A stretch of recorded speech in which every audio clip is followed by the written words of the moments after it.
ভারতের পশ্চিমবঙ্গে বিধানসভায় 2 দফায় ভোট গ্রহণের পর সোমবার সকালে কড়া নিরাপত্তায় ভোট গণনা শুরু। রাজ্যের 77টি কেন্দ্রে পোস্টাল ব্যালট ও ইভিএমে চলছে এই ভোট গণনা। প্রাথমিক গণনায় বড় ব্যবধানে এগিয়ে থেকে ইতিহাস গড়ার সুবাস পাচ্ছে বিজেপি।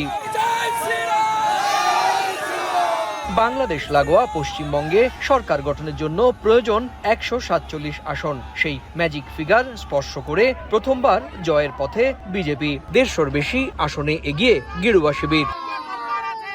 শেষ পর্যন্ত গণনা কেন্দ্রে পাহারা দিতে নেতাকর্মীদের প্রতি নির্দেশ দিয়েছেন মমতা। কাউন্টিং এজেন্টরা এবং প্রার্থী ক্যান্ডিডেটরা তারা ভোটিং এলাকা ছেড়ে আসবেন না, এটা বিজেপির প্ল্যান।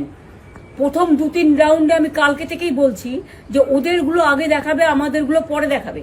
এবং অনেক জায়গায় 2-3 রাউন্ড কাউন্টিং করার পরে প্রায় 100টা জায়গায় কাউন্টিং বন্ধ করে রেখে দিয়েছে। পশ্চিমবঙ্গের বিধানসভা নির্বাচনে 294 আসনে ভোট হলেও অনিয়মের অভিযোগে একটি আসনের ভোট বাতিল করে নির্বাচন কমিশন। তাই 293 আসনে চলছে এই ভোট গণনা। সবচেয়ে আলোচিত ভবানীপুর আসনে মমতা বন্দ্যোপাধ্যায় ও শুভেন্দু অধিকারীর মধ্যে চলছে রুদ্ধশ্বাস লড়াই। তবে জয়ের বিষয়ে আত্মবিশ্বাসী বিরোধী দলীয় নেতা শুভেন্দু অধিকারী। সবাই শান্তি রাখুন, পারস্পরিক সহমর্মিতা রাখুন।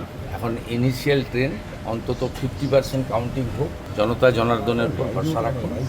কোথাও কোনো সমস্যার মধ্যে, ঝামেলার মধ্যে, উত্তেজনা ইত্যাদির মধ্যে যাবে। 2016 সালে বিজেপি পশ্চিমবঙ্গে মাত্র আসন পেয়েছিল 3টি, আর 2021-এ সেই আসন সংখ্যা বেড়ে দাঁড়ায় 77-এ। আর 2026-এ বিজেপি প্রায় একক সংখ্যাগরিষ্ঠতারই পথে। পশ্চিমবঙ্গ সহ ভারতের 4টি রাজ্য ও একটি কেন্দ্রশাসিত অঞ্চলেও চলছে ফল ঘোষণা। তামিলনাড়ুতে এগিয়ে আছে সুপারস্টার থালাপতি বিজয়ের টিভিকে।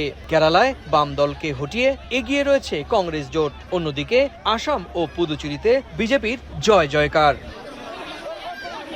সুব্রত আচার্য, সময় সংবাদ।